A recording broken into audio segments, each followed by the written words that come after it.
knew the Sinclair estate would feel cold the second I stepped inside, but I did not expect the chill to settle straight into my bones. Christmas lights glittered across the foyer, poinsettias lined every stair-step, and a pine wreath bigger than a tire hung above the mantel. Beautiful. Expensive. Empty. Charlotte Bell Sinclair, my mother, waited on the velvet sofa like a queen receiving her subjects.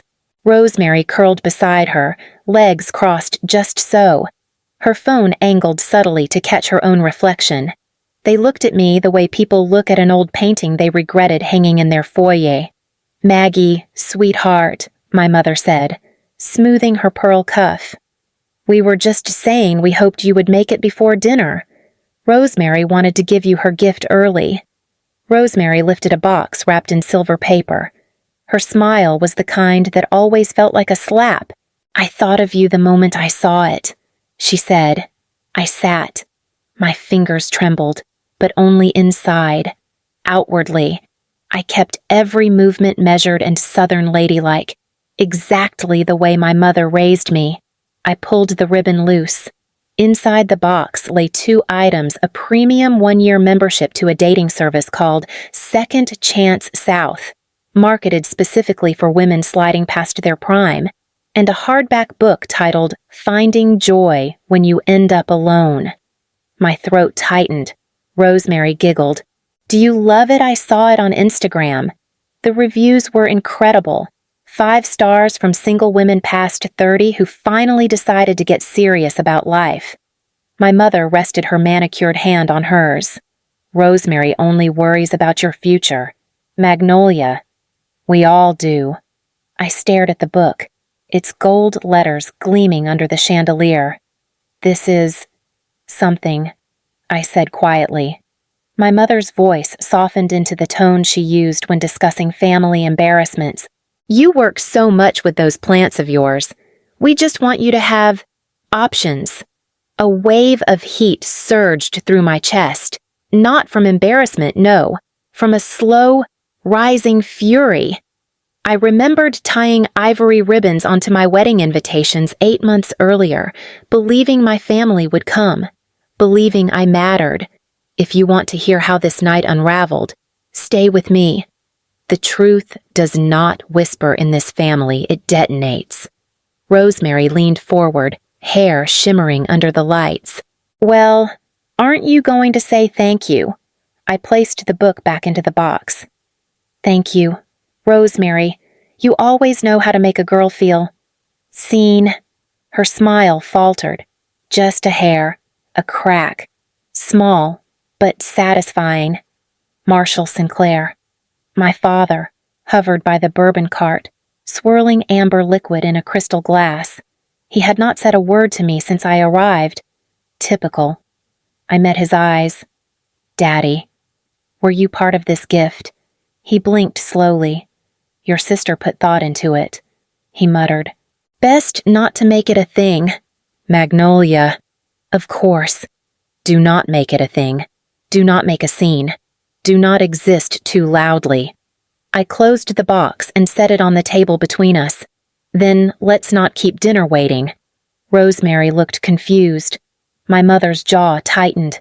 My father exhaled like he had dodged a landmine, but deep inside, something in me shifted, something old, bruised, tired, finally cracking open.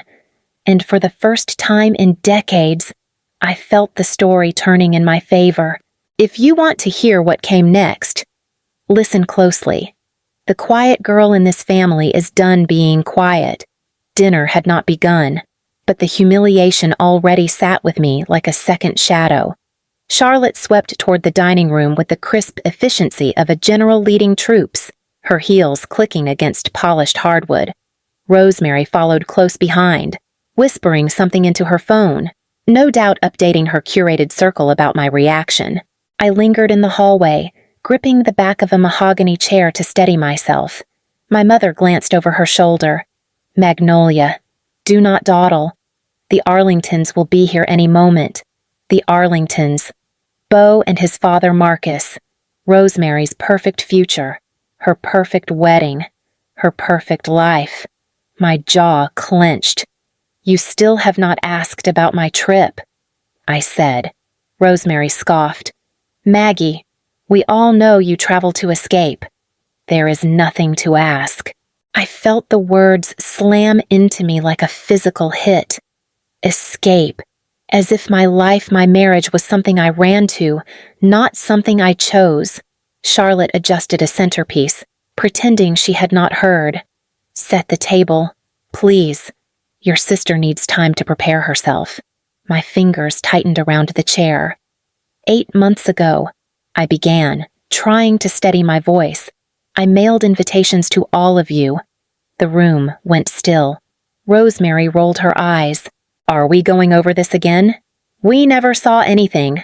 I swallowed, remembering the vineyard, the warm Texas air, the musicians tuning their guitars, Calder standing at the altar, looking at the door every few minutes because I kept whispering, maybe they're just late.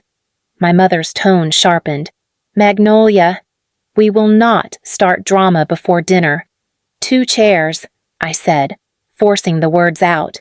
I set out 2 chairs in the front row, one with your name, Mama, one with Daddy's. I painted the signs myself. Rosemary shifted uncomfortably. My father, who had just walked in, froze with a linen napkin in his hand. I continued, quieter now. The ceremony was delayed nearly half an hour because I kept thinking maybe someone got lost, maybe they were parking. Maybe... My father cut in, voice flat. Magnolia, you know how busy we were. Charlotte nodded. Exactly. It was an inconvenient time. A breath slipped out of me, not a gasp, not a cry.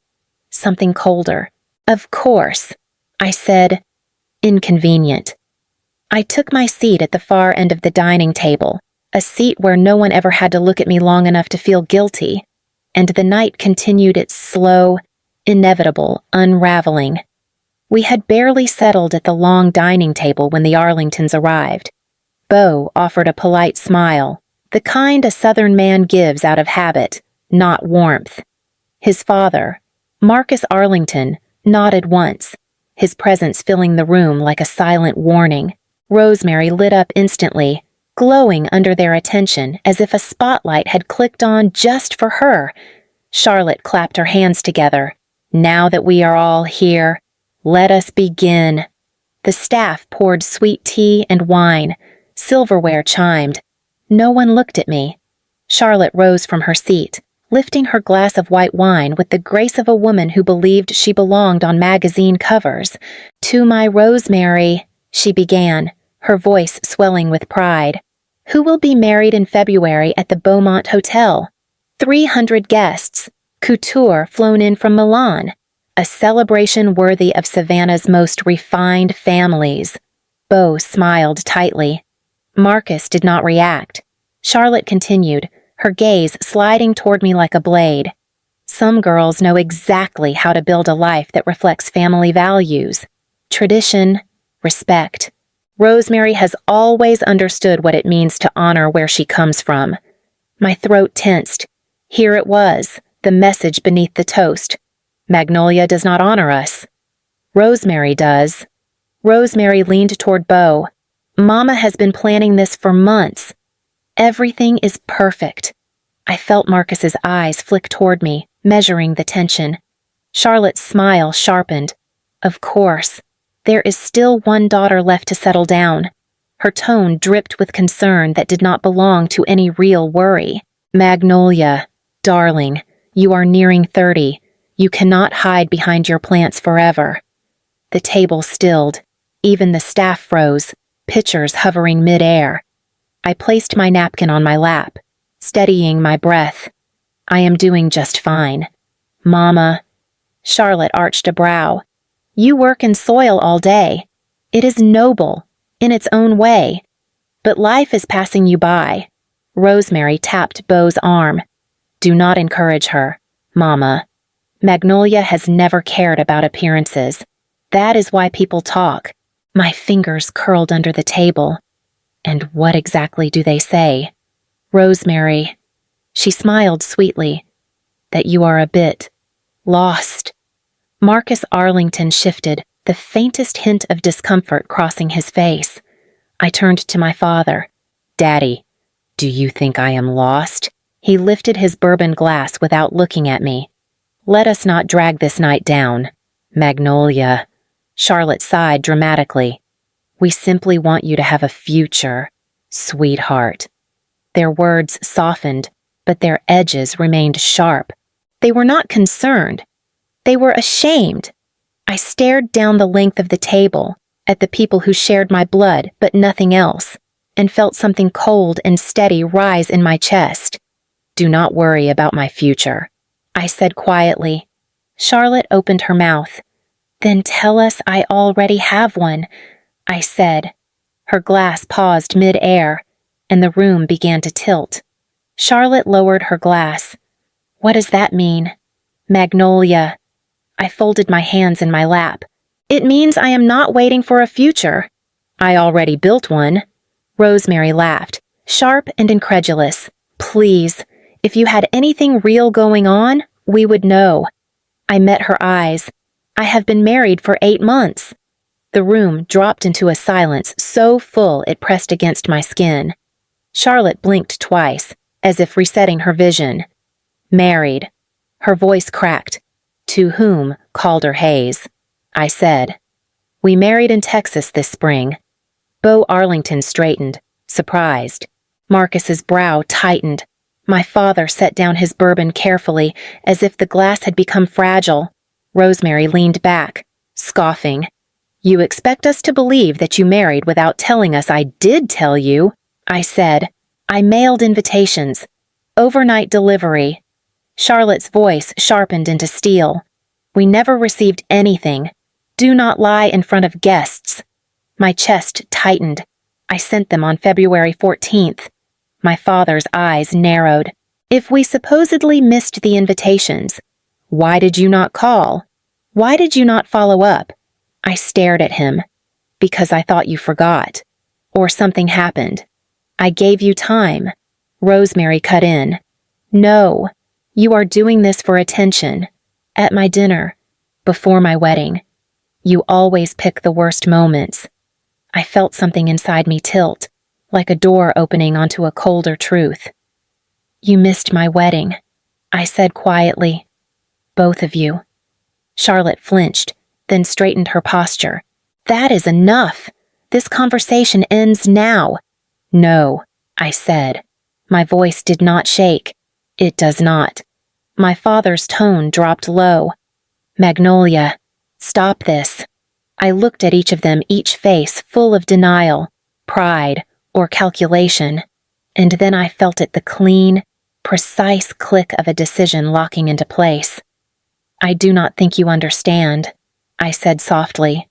I am done being the only one who remembers the truth. Charlotte pushed her chair back slightly, as if distance could weaken what I had just said. Magnolia, this is humiliating. You are embarrassing yourself. No, I replied. I am correcting the record. My father's jaw tightened. You will not cause a scene in this house. I looked at the people who spent my entire life insisting I stay quiet, polite, grateful for scraps of attention. Something steady rose in me, identical to the moment I had walked down the aisle alone, reminding myself my life did not end just because my parents chose not to witness it. I reached slowly beneath the table, my fingers brushing the phone in my clutch. I typed one word to Calder now. The message showed as delivered, then read. I lifted my gaze.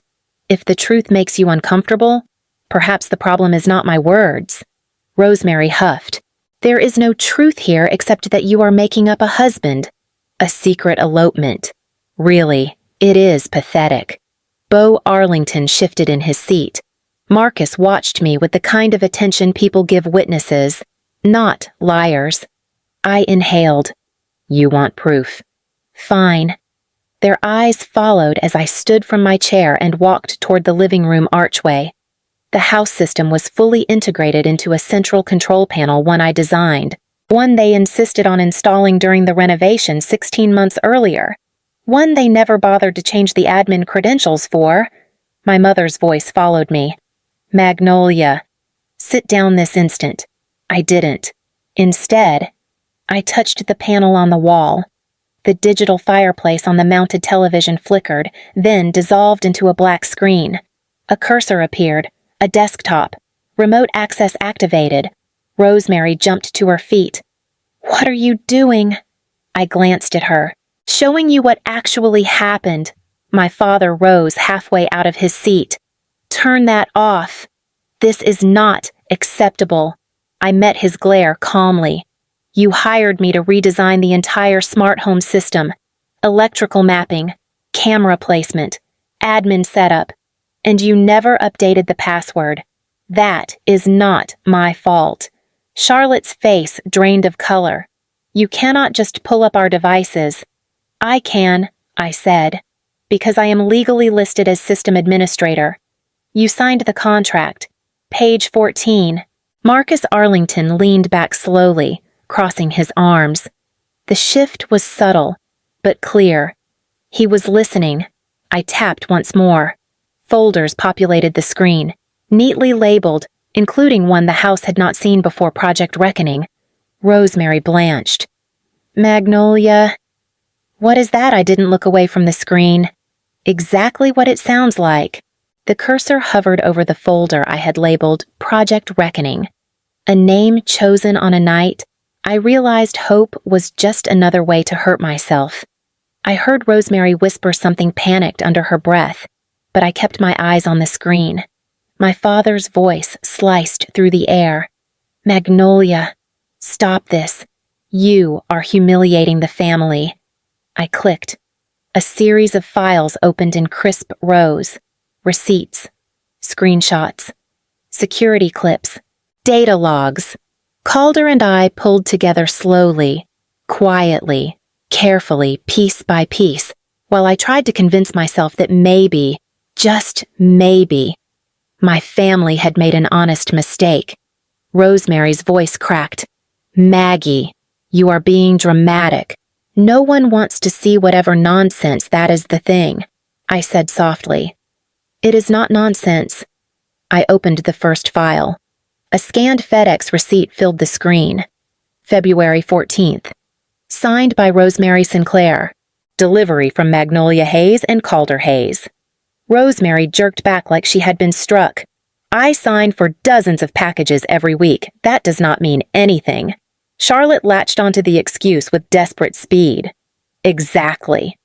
You know Rosemary manages my charity shipments. My events, she cannot remember every delivery. Marcus Arlington leaned in slightly, interest sharpening. Bo said nothing, but the muscle in his jaw twitched. I clicked to the next file. Charlotte's email settings appeared filters, rules, all visible. This, I said, my voice even, is your email account. Mama. And this is the filter that was created on February 16th. The rule name sat at the top in bold text. If subject contains wedding and magnolia, delete permanently. Charlotte stared at the screen as if it were written in another language.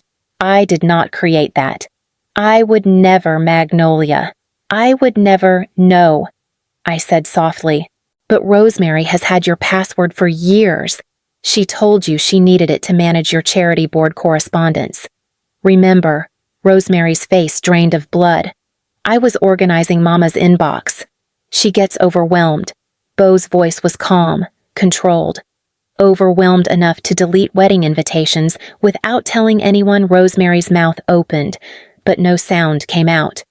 I clicked the third file. The living room went silent. So silent the air changed shape. The security footage began to play. The front door, the porch, the FedEx driver walking up the steps with a pale blue package. Timestamp, February 14th, 9:42 in the morning. Rosemary appearing 30 seconds later. Yoga pants, cropped sweatshirt, hair in a perfect high ponytail. She smiled at the driver, signed the tablet. Then she looked down at the label.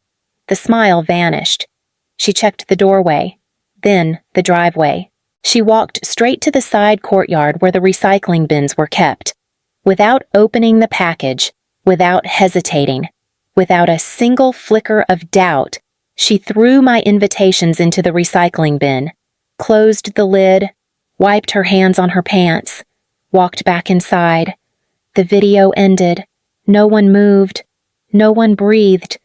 Finally, Bo whispered, "You did that." Rosemary's voice broke. I was protecting the family. Mama gets anxious. Daddy has high blood pressure. Your vineyard wedding was magnolia. It was rustic. Rustic, I repeated. Marcus stood slowly. You threw away your sister's wedding invitations because you considered her wedding beneath you. Rosemary's lips trembled.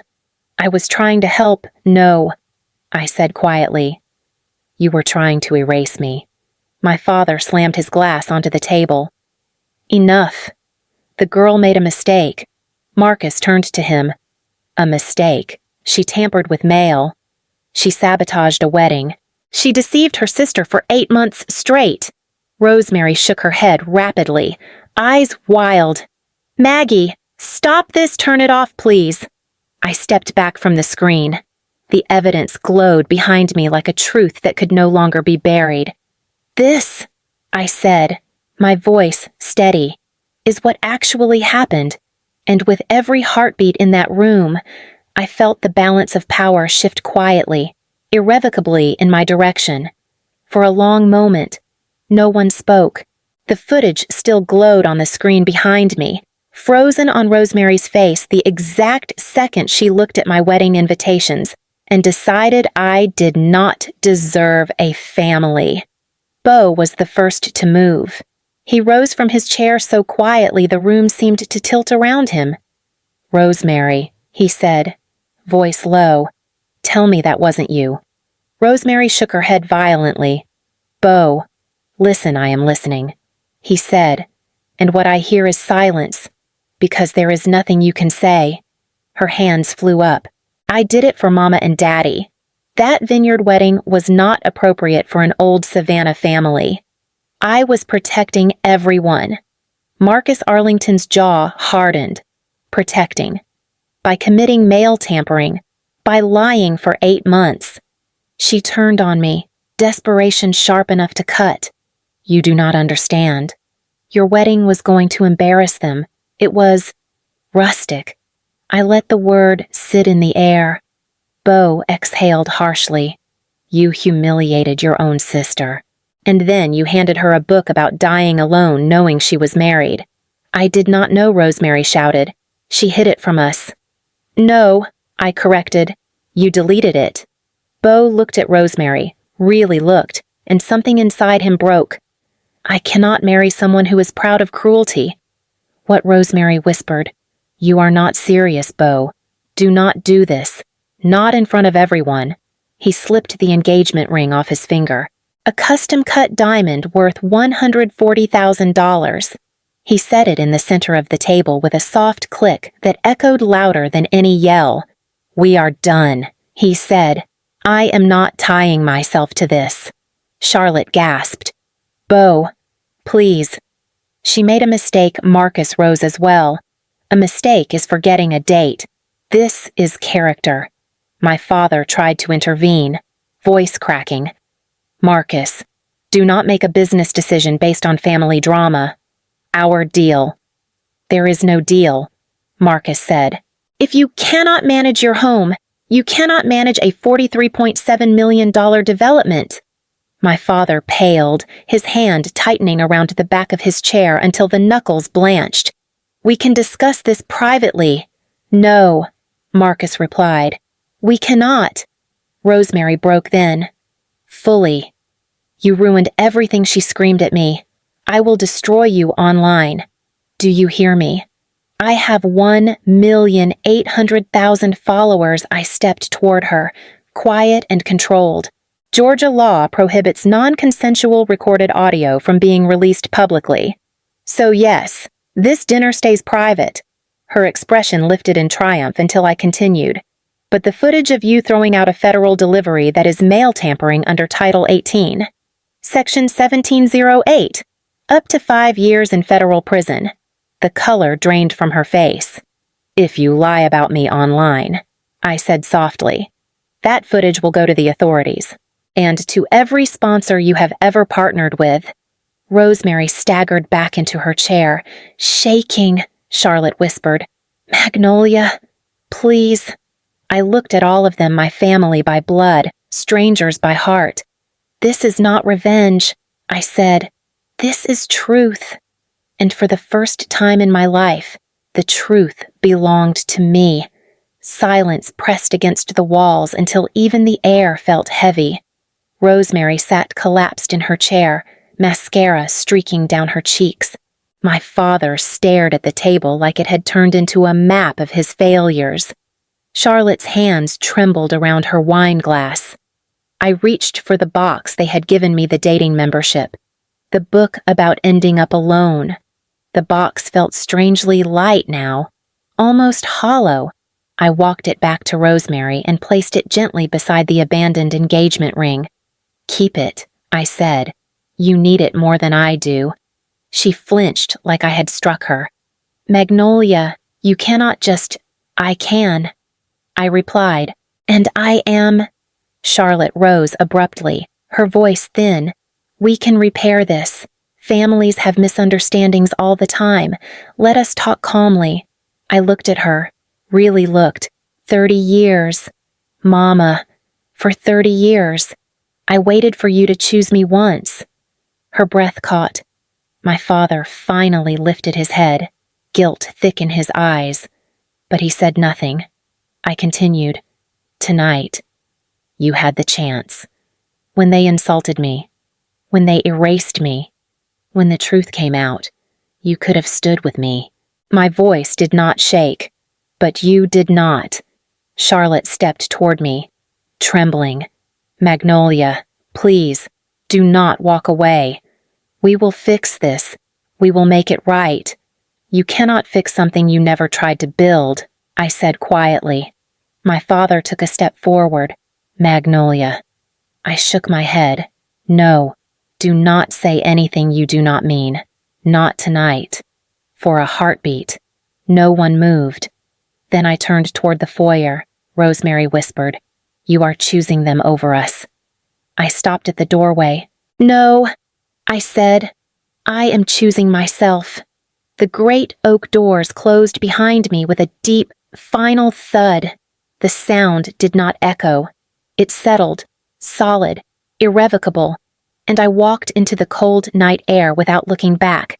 The night air hit me like a baptism cold, clean, honest. My rideshare waited at the edge of the circular drive. I slid into the back seat, exhaling the weight I had carried for decades. Savannah Airport, the driver asked. Yes, I said. Austin, Texas tonight. My phone vibrated. A video call. Calder's face appeared on the screen, hair tousled, eyes warm. It's over, I told him. He nodded as if he had been holding his breath too. Come home, Magnolia.